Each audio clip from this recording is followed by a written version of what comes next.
My fiancée said, "I've never loved anyone the way I love you." Then I discovered the three other women he had sent the exact same message to. I was at my fiancé Simon's apartment, his MacBook open in front of me, looking at flower arrangements for our engagement party that was supposed to happen in 2 weeks. And then a notification popped up in the corner of the screen. Imagine finding a message on your fiancé's laptop from someone saved as Baby Girl 2, asking, "When are you coming over tonight? I miss you." My heart literally stopped. I knew, in that gut-wrenching second, that my entire life was about to shatter. But what I uncovered next was a twisted web of lies so deep, so utterly depraved, it still makes my blood run cold. My brain just wouldn't process it. There had to be an explanation, right? A wrong number, a joke, anything that made sense. But my hand had a mind of its own. It flew to the trackpad. Before I could even think about stopping, I clicked. The thread opened and there it was. Months of conversations. Photos of Simon with another woman, smiling that same smile he gave me, holding her exactly the way he held me. And the words. God, the words. "You're my forever. I've never felt this way about anyone. I can't wait to build a life with you." Every single promise he'd whispered to me in the dark. Every dream we'd shared about our future, it was all there. Copy and pasted. To someone else. My hands were shaking so hard I could barely scroll, but I couldn't stop. I kept going, kept reading, devouring message after message that screamed this was all a lie.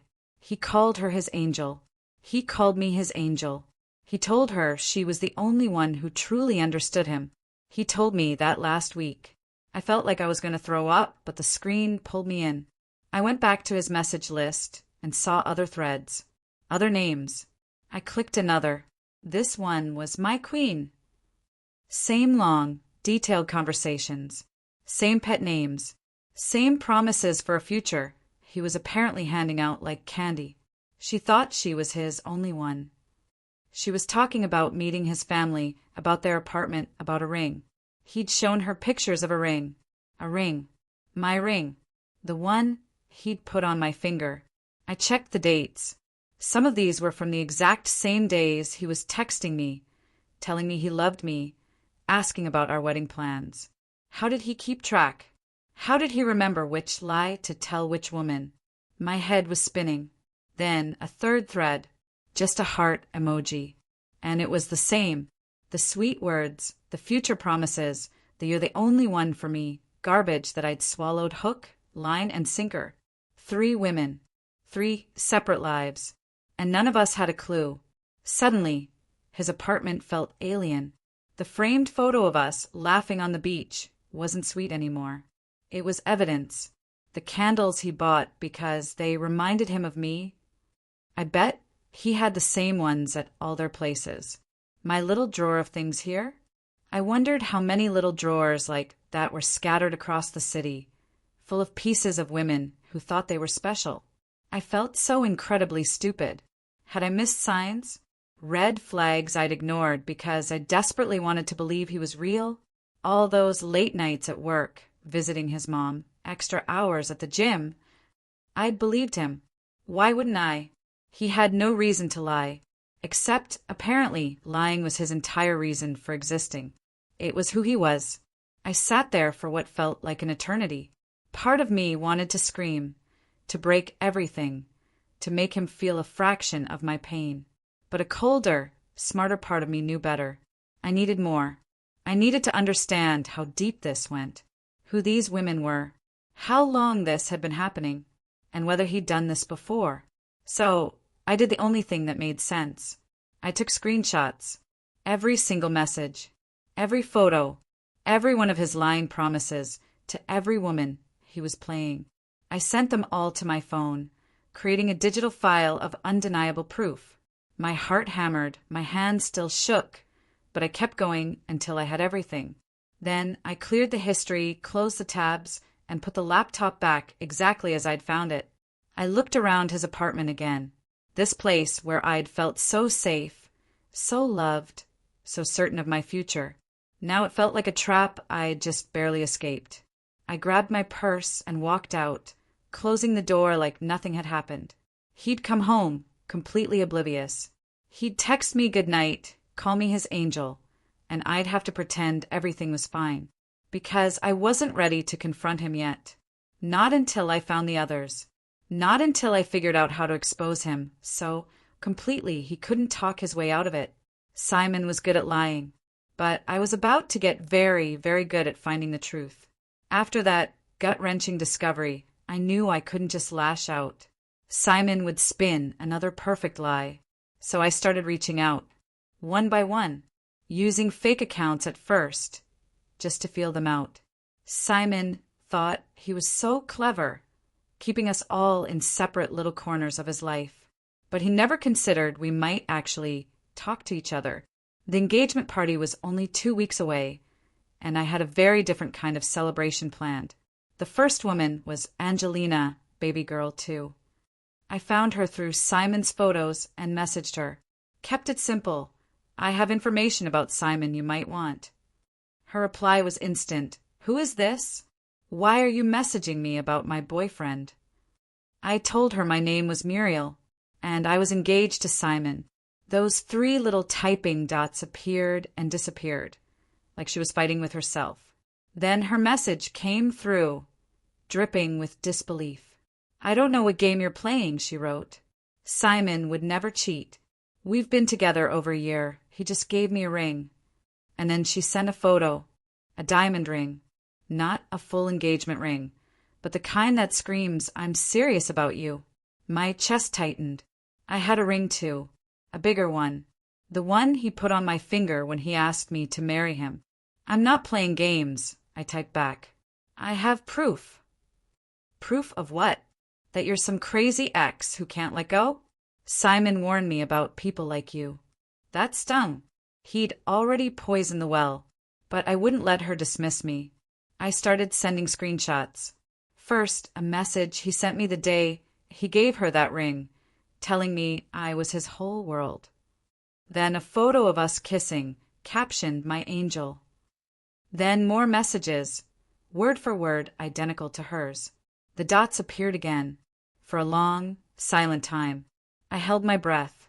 Then, I think we need to talk, she wrote. In person. Can you meet tomorrow? Something shifted inside me. Not relief, not quite. But I wasn't alone anymore. We met at a coffee shop. Angelina walked in, looking fragile, her eyes red from crying. She had a folder stuffed with papers, clutching it like a shield. Muriel, she whispered. I nodded.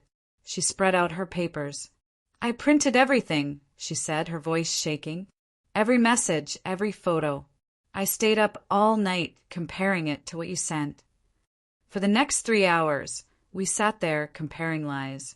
It was like a gruesome puzzle, each piece a new way Simon had twisted our lives. He told her he wanted kids. He told me the same thing. He said his favorite memory was dancing in her kitchen. He told me it was dancing in my living room. Same jokes, same compliments, same romantic gestures. He brought me sunflowers every Friday, Angelina choked out, because I told him they were my favorite. He brought me roses every Friday, I replied, because he said they reminded him of me. We laughed, but it was a bitter, broken sound, the kind that comes before a scream. His business trips? Trips to see her. His family emergencies? Excuses to stay at her place, while I thought he was caring for his sick mom. A mom, by the way, who was perfectly healthy and totally oblivious to her son's triple life. Then, Angelina got quiet. There's something else, she said. A few months ago, his phone buzzed. A message from my forever. Can't wait to see you tonight, baby. He said it was a wrong number, and I believed him. My whole body went cold. A third woman. We had to find her. So, Angelina and I became detectives. Days of scrolling through his social media, matching faces. Finally, we found her. She was a nurse, showing up in his likes, calling him her work bestie. Simon was still texting me every night, calling me his angel, oblivious. He thought he had us all fooled. We couldn't wait to give them all a real show. When we reached out, the nurse was suspicious, just like Angelina had been, but she agreed to meet us. We got to the coffee shop early, practicing what to say. What if she doesn't believe us? Angelina fretted. Then we show her the proof, I said. Let the evidence speak. Then she walked in, and my breath caught. She was pregnant. Really, obviously pregnant. About 5 months along. I grabbed Angelina's arm. Oh my God, I whispered. Angelina's face went pale. No, she breathed. But it was her. She walked over, one hand resting protectively on her belly. Tired, her hands shaking. You're Muriel? Angelina. We nodded. 3 women, brought together by one man's lies. Now the stakes felt impossibly high. How far along are you? I finally asked, my voice barely a whisper. 5 months, she said, her voice cracking. Simon and I are getting married next spring. Or that's what he told me. She looked down at her belly, tears welling up. He said he wanted to wait until after the baby to include our child. I felt physically sick. He'd gotten her pregnant, promised her a wedding, a family, a future, all while engaged to me, dating Angelina. I pulled out my phone. I'm so sorry, I said, and I meant it with every fiber of my being.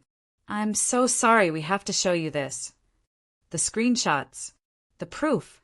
Her face morphed from confusion to horror. No, she whispered. He said you were his crazy ex. He said Angelina was his unstable cousin. He said you had mental problems. Angelina let out a bitter laugh. His cousin? He told you I was his cousin. The nurse just kept going, frantic. He said your whole family knew you were troubled. He felt bad, but had to keep his distance. The truth was sinking in. The tears started falling. He told me he loved me, she cried. He said I was the only one. We were going to be a family. Angelina reached across and took her hand. He told us the exact same words. He has a script. He just uses it over and over. Then another bombshell. There's something else, she said. Something about money. My ears perked up. Simon had asked me for money too. $5,000 for a business opportunity. I'd given it to him without a second thought. He asked me to invest, the nurse continued. $8,000 from my savings. Angelina's face went crimson. He asked me for the same thing. I gave him $6,000. Almost $20,000. Stolen. For a company that didn't exist. But even that wasn't the worst. It was the rings, the promises, the futures he dangled. The baby, conceived with a man who had no intention of being a real father. This isn't about the money, I said. They both nodded. This is about everything he took from us. Our time, our trust, our belief that we were special. Then the final, most depraved lie. Simon told me his whole family was dead, the nurse confessed. His parents, his brother, everyone. He said they died in a car accident, and that's why he was so desperate for a family. He cried when he told me. My jaw dropped. His family is alive, I said. His mother is coming to our engagement party. I've had dinner with his brother. The nurse's face went from disbelief to absolute shutdown. He told me they were dead. He made me feel like I was going to be his first real family since the accident. There was no accident, Angelina confirmed. His mom makes him pie every Sunday. Simon wasn't just a cheater. He was something darker. Something that invented dead relatives to manipulate women. What kind of monster does that? We stayed there for hours, sharing more stories, seeing how he'd used the same tricks on each of us. By the time we left, we weren't just 3 victims anymore. We were united. I want to help you destroy him, Angelina had said earlier, her voice solid. Now, the nurse had the same fire in her eyes. We made a group chat. 9 days until the engagement party. Simon had no idea his 3 separate lives were about to collide. I called my oldest friend, Larry. He'd seen me through enough bad relationships to know the score. "You're planning to expose him at the party?" he asked. "That's bold, but you need every angle covered. He's going to try to spin this." We spent hours going over the plan, making sure there were no holes for Simon's lies to slip through. Meanwhile, Simon kept texting me, sending links to wedding venues, asking about honeymoons. "What about Italy?" he'd text. "Sounds perfect." I'd type back, my hands now steady. His mom had RSVP'd, so excited to celebrate her son settling down. Oh, she was about to get a show. Over the next few days, we met constantly. We realized Simon's manipulation was a manual. First, make us feel special. Then, slowly isolate us from friends and family. Angelina told us how he convinced her to stop talking to her best friend. The nurse said he did the same with her sister. I remembered how he made me feel weird about seeing my college friends. He isolated us, Angelina said. So when things felt off, we had no one to tell us we weren't crazy. She was so right. He wasn't some master manipulator. He was a lazy liar with a predictable script. Then, 2 days before the party, Simon dropped a bomb. "Oh, I almost forgot," he said casually, not even looking up from his phone. "I might invite a friend from work. She's been having a rough time, and I think it would cheer her up." He paused. She's a nurse. Pregnant, actually about 5 months along. Her boyfriend just left her. My blood ran cold. He was describing the nurse, the woman carrying his baby. He was planning to bring her to our engagement party as some random coworker he felt bad for. I had to dig my nails into my palms to keep from screaming. "That's really nice of you." I managed, my voice sounding foreign. He smiled, that perfect smile. "I just hate seeing people suffer, you know. I want everyone to be happy." The second I left his apartment, I furiously texted the group chat. "Emergency. Simon's bringing the nurse to the party as a work friend." Angelina's string of curse words perfectly mirrored my thoughts. The nurse called, her voice tight with rage. "He's going to introduce me as his co-worker? While I'm carrying his baby. While he told me we're getting married." This changed everything. In some ways, it made it easier he was getting her there himself. But it also meant we had to be flawless. The next day, Angelina called, her voice shaking with a new kind of anger. "My cousin just told me. Simon's been telling his family I'm stalking him. His crazy ex who can't accept he moved on. He said he was thinking about a restraining order." My stomach dropped. He'd done the same to me, calling me the crazy ex to Angelina, and to the nurse, calling Angelina his troubled cousin. This wasn't casual lying. This was a deliberate, calculated strategy. He was building escape routes, planting seeds with everyone who mattered, making sure they'd already heard we were unstable before we ever had a chance to speak. Hours later, the nurse called, crying in a way that made my heart ache. "My mom called me today," she sobbed. "She asked if I was taking my medication. Simon reached out to her weeks ago. He told her I was having delusions about being in a relationship with him, imagining I was pregnant with his baby." I was speechless. He'd contacted her parents. He'd systematically destroyed her credibility with her own family. "My mom has voicemails," she cried, asking if I need a doctor if I'm having episodes again. Like I'm crazy. Like I made all of this up. A punch to the gut. He hadn't just lied to us. He'd preemptively attacked our reputations, built a wall of doubt around each of us. If we made one mistake at the party, he would point to all these concerned people and say, "See? They've been saying these women are crazy for months." We had to be absolutely, undeniably perfect. No room for error. No warning. The engagement party was in 2 days. Simon was still sending me heart emojis, still acting like we were the perfect couple.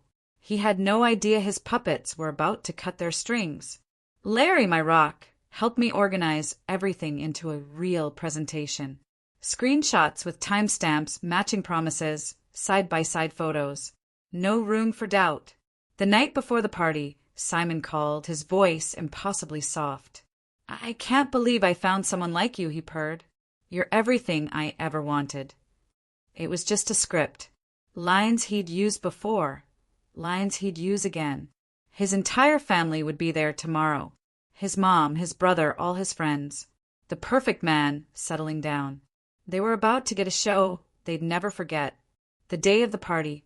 Perfect. White flowers, soft music, fairy lights. Simon picked me up, looking handsome in his best suit. "You look amazing," he said, kissing my forehead. "I can't believe I get to spend the rest of my life with you." I smiled, played the part. Inside, I was counting the seconds. Guests arrived. Hugs, congratulations. Simon's mom, so happy, telling me how special I was to him. I just smiled, a cold knot of determination in my stomach. Simon worked the room, charming everyone, his hand on my waist, introducing me as the love of his life. All those pretty words I now knew were hollow. I scanned the room. There, Angelina, in a catering uniform, cap pulled low. Our eyes met. A tiny nod. She was in position. The nurse, hidden in a back room, waiting. Nervous, yes, but ready. Ready to face the man who'd lied about everything, including his own dead family. Mid-evening. Food eaten. Champagne flowing. Simon was basking in the attention. I excused myself, walked to the small stage where the DJ was set up. There was a mic, a screen. Simon thought it was for our cute photos. He beamed at me, probably thinking I was about to give a sweet speech. "Everyone, can I have your attention, please?" I said into the mic. The room quieted. Simon, front and center, radiating pride. "I want to make a toast to my wonderful fiancée," I continued. Glasses raised, smiles. "But first," I said, "I put together a little slideshow I think everyone needs to see. It really shows who Simon is as a person." I pressed the remote. The screen lit up. Not beach photos. Not cute dinners. Screenshots. Text messages. The first one. Simon to me. "You're my whole world." Next to it, the exact same message, word for word, to Angelina on the same day. Then another slide. "My angel" to me. "My angel" to someone else. Same day. Same promises. Different women. The room went dead silent. Simon's mom. Champagne glass frozen. His friends' faces. Confusion turning to disgust. His brother whispered to his wife. All eyes on Simon. He stood frozen for 3 seconds. Then his face snapped into damage control. His hand dropped. "That's not real," he stammered, voice cracking. "Those are fake. She's crazy. I told you all she's been acting strange lately." He looked at his mom, desperate. "Mom, you know me. You know I would never." His mom said nothing, just stared at the screen where more lies were stacking up. Then Angelina stepped forward, pulling off her cap, her hair falling around her shoulders. "Hi, Simon," she said, her voice cutting through the silence. "Remember me? Your girlfriend of over a year? The one you gave a ring to last month and promised you'd marry." Simon's face went white. "She's my cousin," he blurted. "She has mental problems. I told everyone. She's been stalking me." "I have screenshots too, Simon," Angelina retorted, pulling out her phone. "Want me to show everyone the messages you sent me? They're exactly the same as the ones you sent her." She pointed at me, word for word. "You didn't even bother to change the script." Before he could respond, the back room door opened. The nurse walked out. Simple dress, clearly pregnant. 5 months along with his baby. She walked towards him, head held high, though her hands trembled. "And remember me?" she said. "Your fiancée? The mother of your child? The woman you told your whole family was dead so you could pretend to be an orphan who needed saving."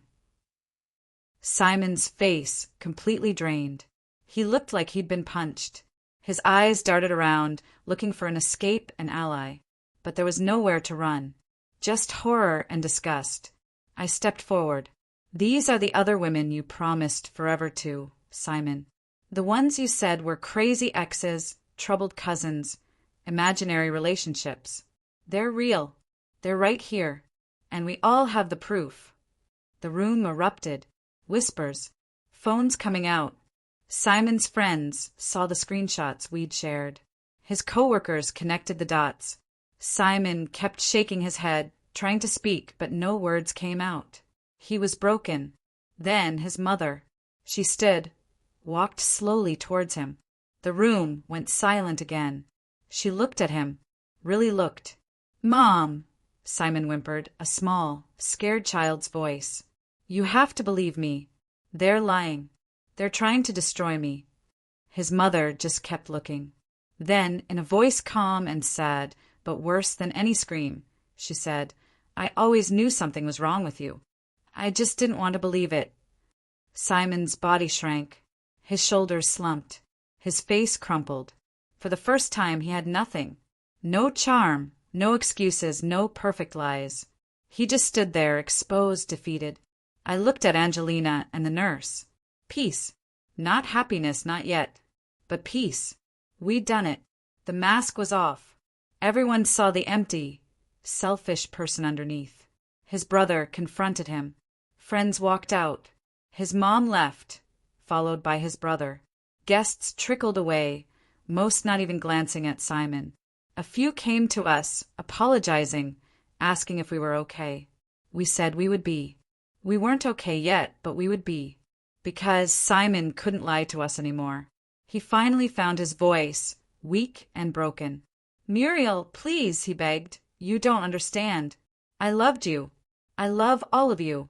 I have so much love to give. I couldn't choose." I laughed. A harsh, cold sound. "That's not love, Simon," I said. "That's greed. You didn't love any of us. You loved what we gave you. The attention, the money, the feeling of being special. But you never actually cared about us as people." He opened his mouth again, but his mother's voice, sharp and angry, cut him off from the doorway. "Stop. Just stop talking. Every word out of your mouth is another lie, and I can't listen to it any more." She walked out, and one by one, everyone followed.